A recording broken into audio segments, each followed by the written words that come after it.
The Apostle Paul wrote this letter during or after his second missionary tour, either from Corinth or from Syrian Antioch.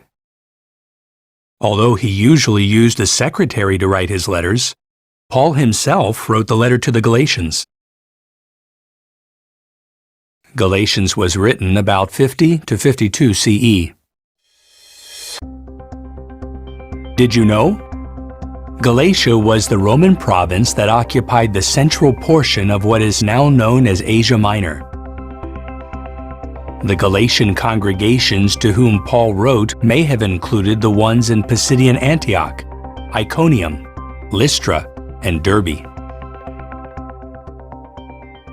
Paul used this letter to counteract the work of false teachers who were asserting that observance of the Mosaic Law was an essential part of true Christianity.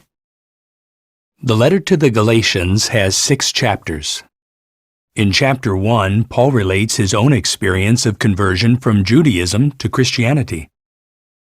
He reminds the Galatians that what he has taught them came through a revelation by Jesus Christ, and that they should not deviate from it.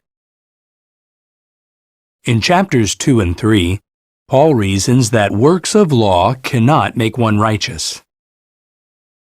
He calls the law a guardian that led people to the Christ. It is faith in Jesus that makes one righteous.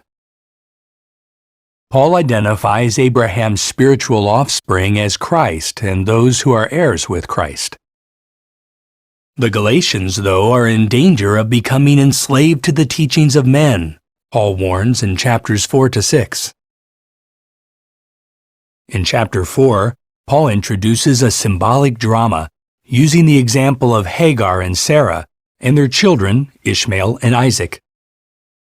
Hagar and Ishmael correspond with enslaved earthly Jerusalem and her children or citizens.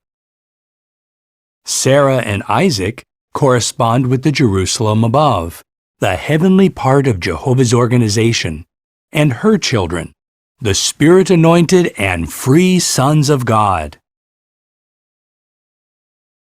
That freedom, however, should not be used as an excuse to pursue a sinful course, Paul cautions. He contrasts the works of the flesh with the fruitage of God's Spirit, and he teaches that we reap what we sow. As you read the letter to the Galatians, note how Christians can be declared righteous only by means of faith, how those who display the fruitage of God's Spirit reap benefits, and how Abraham's spiritual offspring are identified as Christ Jesus and the joint heirs of his everlasting kingdom.